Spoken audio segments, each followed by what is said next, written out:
Nice to meet you. I'm Lydia. Nice to meet you. Hi, nice to meet you. Hi, nice to meet you. Hello everyone. Welcome to the JDC West 2015 Accounting Case Presentation, proudly presented by PwC. Thank you to our judges, Robert Stratton from CPA Canada, Yap Berg from MCO, Richard Probert from PwC Edmonton, Alejandria Glazebrook from PwC Vancouver, Robert Brown from Hutchinson Co. Chartered Accountants LLP, and Tim Edwards from BCIT. Competitors will have a maximum of 20 minutes to present. Immediately following the presentation, judges will have a total of 5 minutes to ask the presenters questions. The volunteer timekeeper will show time cards at various intervals to indicate the remaining time, and will stop any speaker who exceeds the maximum time limit. No questions, comments, cell phones, or picture taking will be permitted from the audience at any time. The audience is banned from any material that bear the name or symbol of any competing university. We ask that the audience exit the room immediately following the question and answer period. Then you can start whenever you're ready. All right, thank you. Good afternoon, Diane Almgren and Board of Directors. My name is Lydia, and I'm joined by my colleagues Stefan and Andy, and we are here from Alliance Consulting. And we are so excited to be here today to talk to you about Shield Air Services and what the next step is for that company. So diving right into it, Shield Air Services, what is this? What it is it's an emergency service provider. So this means that every single day you're saving lives. This is such an important company. You're providing such an important service. What you're doing is you're going out and you're finding people in dire consequences, people that really need that help, and you're getting them to the hospital in the nick of time. And like I said, you really are saving lives. So what makes this company unique? So it has 3 decades of service, so it has been around for a long time, and it has been successful for these 3 decades. And it was actually created by 9 hospitals in the New Brunswick, Nova Scotia region. So this has 2 really important consequences for this company. First, unlike other companies, other emergency service providers, you don't have to go out and find contracts. What this means is that you pretty much have a guaranteed contract with these 9 hospitals for an indefinite amount of time. This is really important. As I said, it means you have that guaranteed demand, so you know that you will have an indefinite life of this company. And this also means that your goal isn't to be for profit. You were created as a not-for-profit, and this means that instead of going out and trying to maximize that profit, the goal is simply to break even. And this means that that main goal can be really to save the maximum number of lives. So the goal is always to be going out there trying to minimize that wait time, to go out there and be able to help these people and get them to the hospital in time to be able to save their lives. So right now there are a couple of things that are barring you from being able to help that maximum number of people. So as I said, you are unable to meet demand. So in many cases this just means not stocking shelves on time. But with this company, this means not being able to save those lives. This is so important. It's so necessary that we fix this issue. And so right now, only 46% of flights are successful. So out of 13,000, only 6,000 are actually able to pick up and deliver these people to the hospital. So what we want to be doing is really increasing that percentage to make sure that you are able to save more people. And what this comes down to is, right now there is a really increased wait time due to maintenance. This is because right now you're going through a contract, a different provider, and they haven't been able to update their helicopters. So what this means is that they are continuously under maintenance. They're on the ground. They're not able to be out there going out and saving these people. So that's really what we want to be fixing today. So our main problem that we see is how can Shield Air really go out there and help the maximum number of people while maintaining financially sustainable.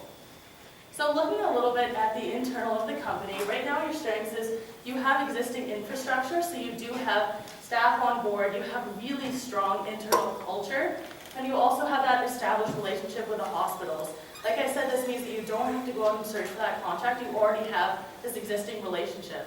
When we look at weaknesses, only 46% of those flights are successful, and that's what we really want to be increasing today. And then you also have a lack of control over these helicopters. So as you said, you know that these helicopters need to be updated, but because you don't have that control, you can't go out there and just immediately update them.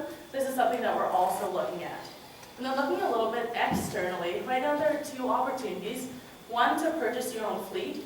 This is something that you've thought of as could be a really great opportunity for the not-for-profit to be able to gain control and really be able to help those people. And you also have the option of revising your contract.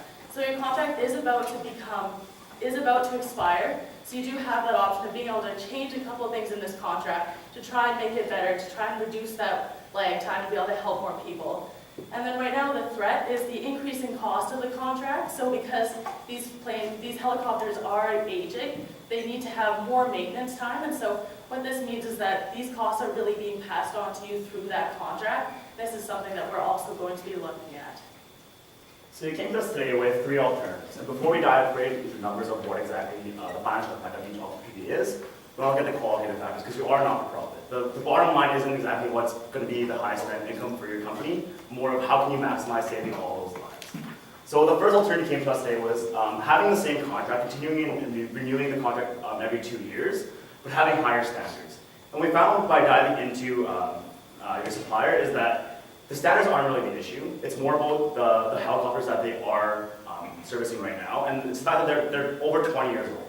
And when you're using these 20-year-old helicopters to save lives, it's not their standards anymore, but it's about their capital expenditure decisions. So we don't believe that even pursuing the same contract moving forward with the company is a smart choice. The second one you came to us with was Air Method buys the new helicopters for you, and they just continue the operations as normal. Now, there are a lot of benefits to this. You have an existing relationship with Air Methods already, so you are able to continue that relationship moving forward. However, you aren't in a position of negotiating your contract in a very successful manner. You did mention that you weren't really ready to make many concessions to Air Methods, and they're looking for a longer-term contract. They might be looking for revenue guarantees from you, and you're not really in a position to be really negotiating something that will be in your favor with Air Methods. And also, there's a third of purchasing your own fleet. So this will involve going out there and buying 12 helicopters for yourself, and pretty much pursuing a whole new division for your company. And I know this is something that's brand new for you. It can be scary to move into something that's completely different from what you're used to. However, it provides you the autonomy that you really want. When you're going out there saving people's lives, you don't have to rely on another company to be supplying helicopters for you, whether or not they're going to be the highest of quality. You want to take that into control in your own hands and being able to save those lives with your own property. So it pretty much came between whether or not Air Method buys these new helicopters and you continue your relationship, or whether you buy them for yourself. So we wanted to do 2 quantitative analyses for these. So we did a net present value analysis for this. So we had some assumptions with the Air Method, and their assumptions were that they have a weighted average cost of capital of 12%, which was given to us, and also they want an additional margin. So they're obviously not going to be providing these services to you just at their normal cost of debt and equity. They want some sort of top-line margin on that. So we had an estimate of approximately 10%, which will lead to a total discount factor of approximately 22%. And what we also assumed was that your revenue would grow by approximately 30% in the first year, because you have all these, you have 12 new helicopters that are able to service your demand a lot faster. However, when we did this MPV, we took into consideration that we wanted to see what it would be like from Air Method's side. So they're going out spending $250 million of their own cash to buy these helicopters, and revenue that they generate from your contracts would be only around $70 million per year. They're doing the operating expenses themselves. And what it came down to was that their NPV for this project would actually be negative $152 million. And it's not something that they would want to take on. They wouldn't want to take on a negative NPV project just for your company. So what we wanted to do was we took a look at how much revenue would really make sense for them. So for them to have a net zero NPV, you would have to be guaranteeing them $102 million of revenue every single year. Now, with your current revenue, we forecasted if we have an increase of 30% in your following year, it'd only be $71 million. So you're looking at approximately a $30 million difference of you losing money by going with Air Method. And when I mentioned before about not being able to negotiate your contract variable with Air Method, they're probably going to be looking at approximately $100 million of revenue guarantees for 5 years. And it's not something that you can guarantee right away. You don't want to start off locking yourself into a 5-year contract, losing $30 million in your first year, and it'll only keep going unless you're able to increase your demand by a considerable amount in the following years after that. Now, looking at what it would look like for purchasing your own fleet of helicopters, we use a discount factor of 6.5%, which is the approximate interest rate on the bonds that you are able to issue at a AA standard. And this is assuming, again, following before, a revenue growth of approximately 30% in your first year, and a growth rate of approximately 2% year over year after that for the 10 years. And When you're purchasing your own fleet, obviously you have to take out the debt of $250 million with a 6.5 interest rate. So we calculated a principal repayment and interest payment schedule of approximately $30.5 million per year for the 10 years. That's when the debt will all be paid off. Now the good thing about this option is that it gives a positive NPV. And our goal wasn't to maximize your NPV, as I said before, because you are a not-for-profit, but it is a good sign to see a positive NPV of $1.4 million. Now this will allow you to have extra cash on hand for the first 10 years of your operations, and also give you more opportunity to save up cash and purchase new helicopters on your own if you are able to see an increasing demand that you aren't able to meet. You can take that autonomy into your own company's hands and purchase these helicopters yourself.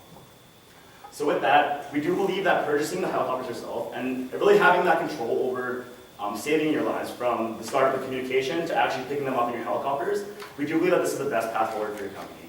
We know that it is scary, as I mentioned before, but we really do believe that this is a serious matter in saving lives, and we really want you to take it to heart. And with the past performance airmen, we don't believe that they really are the best option to go forward with. Awesome.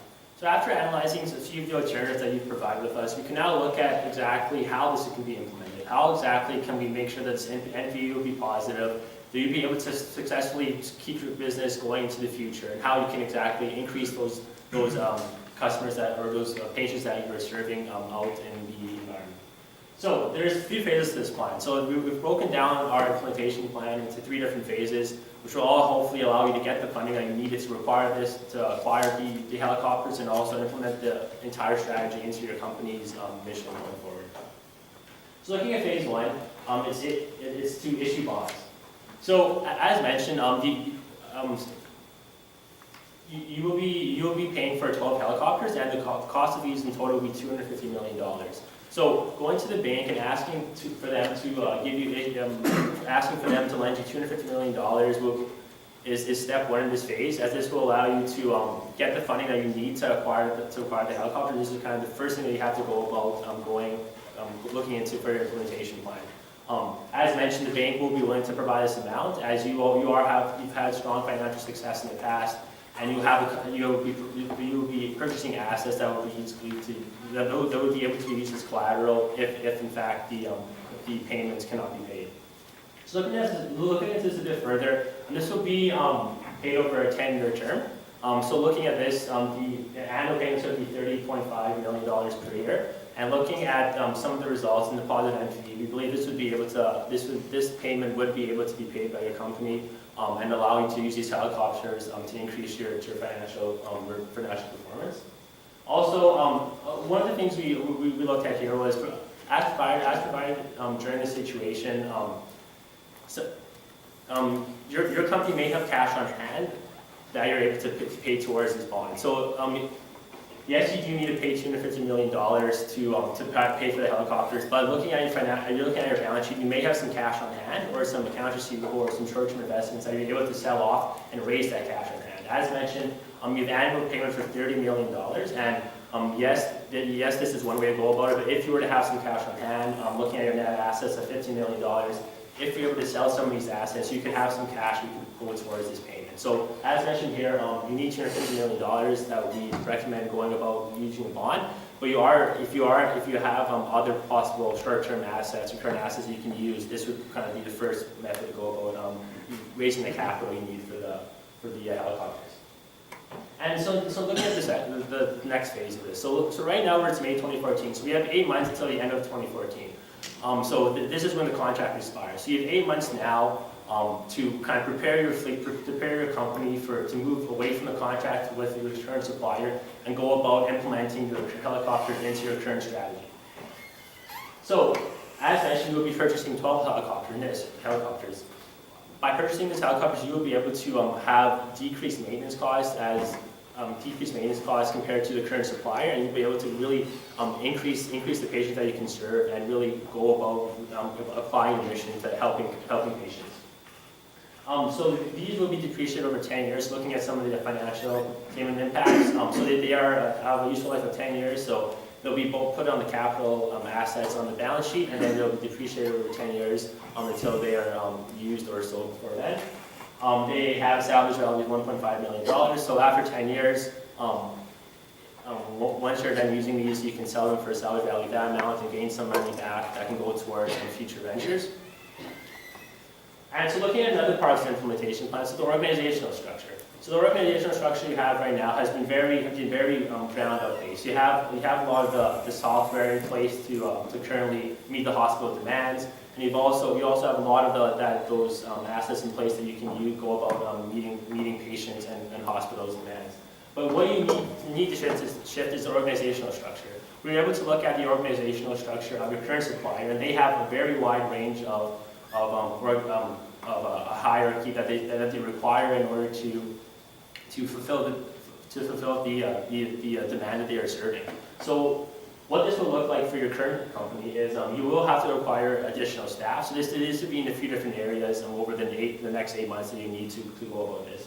So there will have to be a director of helicopters. So this would be one of the higher up people in your current hierarchy. So they report to the CEO, and they will kind of look over these 12 new helicopters to kind of give feedback on how exactly they're performing and where improvements can be made. So they're the ones who will report to the CEO. And below them, there are a few other staff that needs to be hired in order to get these helicopters ready for use, and for them to be able to really help you with your company. So there's maintenance staff, quality assurance staff, and pilots. So as mentioned, there will be 12 new helicopters. So you will have those pilots that will need to be manned. And hopefully, we believe that over the next few months, you can look for pilots who are already pretty well trained and can be able to step into that role right away, and be able to make sure that these helicopters will be able to do the job that they're designed to do and go out and help patients. Also, there's this currently you do have an existing flight plan management system, so you do have some of these. You do have a lot of the staff in place right now that will be able to help you implement the strategy. And we believe over the next 8 months, you will have that foundation that you need to kind of go about doing this business, and be able to you just need to hire these new staff to really help this strategy come about. So as mentioned, as with any business plan, there are a few risks. So one of the risks that we have identified here today is that what if you're not ready for the end of the contract here? So as mentioned, your current contract is up in 8 months. So what if you're not able to get these helicopters in place by then and all the staff ready for them to go about this? So we believe one way is to maybe possibly talk to Air Methods and get that contract extended for a few months into 2015.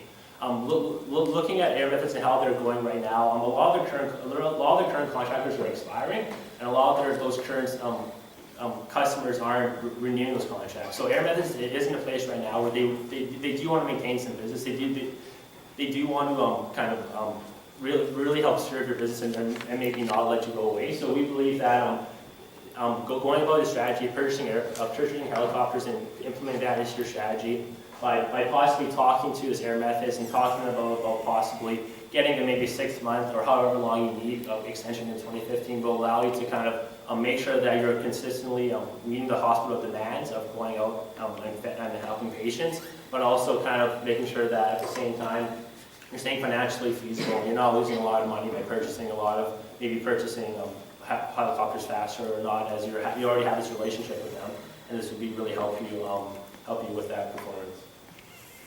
So what have we talked to you about today? So really what it came down to was a decision about whether or not you should be purchasing this fleet of helicopters on your own or continuing to go through Air Methods. Now, as Andy mentioned, we don't believe that you really have significant bargaining power to really be going to Air Methods and being able to come up with a contract that is financially sustainable for this not-for-profit corporation. So when we did look at that NPV of Air Methods and then looked at what revenue they would actually need to be able to make this the right decision for them and for them to want to take on that contract, what we found was that it really was a huge loss to this not-for-profit that we didn't believe was sustainable to be able to continue helping these people with this emergency service.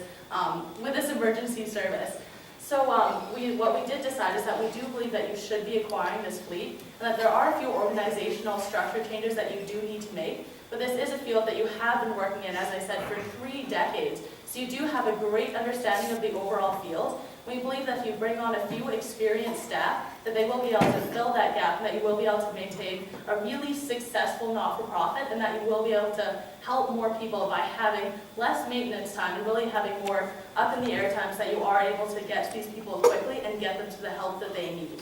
But really what it all comes down to is the impacts. So what we see is that you have increased control over your operations. So if you do see that you aren't able to meet that demand, you are able now to go out and purchase those helicopters because you do have autonomy over your complete not-for-profit corporation. And we also see increased sustainable cash flows. So as we said, this is a positive NPV project. So this is a great chance, even financially, for this not-for-profit. And then finally, what it comes down to is that you can see is that the flight success rate that, as I said, was 46% at the beginning of our presentation, is now 60%. And what this means is that you're able to save 1,800 more lives every single year. This is a huge deal. This is a huge difference. And so we really do think that this is the best path forward for your company. So now we would like to open up the floor to any questions you may have. You made a recommendation of purchase your own fleet, and in that you've identified net present value of $1.4 million, which I would assume to be the life cycle of the entire process of buying and financing. Have you given consideration to what the cash flow would have been like over the course of that 10 years? Are you satisfied that you can support it? Yeah, so we did look at the cash flows for the full 10 years.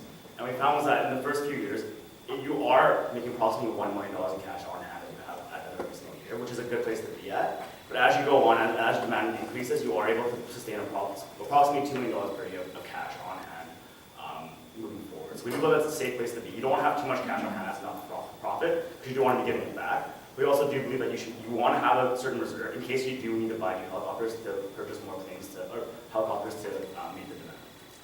You're showing a new depreciation expense of $25 million and then debt service cost of another $30 million. I'm just wondering what those additional expenses are going to do to our P&L and whether it's going to create losses and whether you projected what the loss will be if they're sold in the first couple of years and what our hospital stakeholders, will they support that or not? Yeah, so we actually did find that in the first year of operations even, you do still have a positive excess of revenue over expenses. So you're looking at approximately $20 million if you do have excess, and which is a good place to be at. You're not going to be seeing any losses in your first year, and it just continues forward from there into year 10 as well. Can you elaborate a little bit on your assumption over the 30% increase in revenues? Yes, definitely. So right now, as we've said, the main problem that there is with this contract is that these helicopters need to be on the ground for maintenance really a considerable amount of the time. So what the information that we have found is that by purchasing these new helicopters and reducing that maintenance, you are able to have 30% more up in the air time that you are able to be going and actually servicing these the patients. Can you tell me a little bit more how you calculate this 46% successful flights and moving to 60? I can't relate to those figures. How do you calculate those? Yeah, for sure. So like looking at the information provided, there were about 13,000 flights that were ordered last year, and there was patients that were, there's 1,300 flights that were ordered last year, and there were 6,000 patients that were delivered. So we believe looking at that, it's about a 46% success rate based off flights that were called in, and then flights that weren't able to be done because of the maintenance downtime that occurred from the current company. How does the 60 compare with the industry standard? We believe that 60% is a very good growth rate over the current rate. I'm looking right now, we're at 46%, and we believe that increasing it by 14% to next year it is going to really help you just achieve growth. We believe that can continue, hopefully, when you get to 100% as you continue to grow and get bigger. You mentioned one of the risks is not being ready at the end of the contract. What other risks do you see in moving to being really a full suite emergency services company? Really, the only other issues that we saw with this was really expanding that organizational structure, when right now on your board of directors, on your staff, you don't have someone that really is able, that really has that knowledge about helicopters and what it is that needs to be provided. So we think that bringing on a director of helicopter that has experience in the field, that they will be able to help with this. And then if you do need to get external help other than that to really be able to bring on that information, you could look to maybe adding someone onto your board of directors that has this information. But we really see that as the only gap that you could possibly have when going towards this plan. You don't see an issue with us having net assets of 15 million and then adding on another 250 million. You think that we would have the capacity to manage that type of increase to our balance sheet? Well, yeah, so looking at the balance sheet, we believe that the net assets wouldn't change at all because the bonds would be the liability side and the assets we can't sell out. But we believe, like, in total, looking at this strategy, we believe that you are a strong company and you have been working towards this moment for a long time. You do have all the background knowledge. It's pretty much only the actual helicopters and the actual flights that your company does not commit in this entire process of people calling in the hospital and getting it all the way to the patients back to the hospital. So this is kind of the last step that your company has to take in order to become a really strong not-for-profit that can help the hospital save a lot of lives and really help them. So we believe that this is a kind of a big step for your company. We believe over the next 8 months that you have the capacity and the motivation to really get it done, and really come full circle in your purpose as a not-for-profit.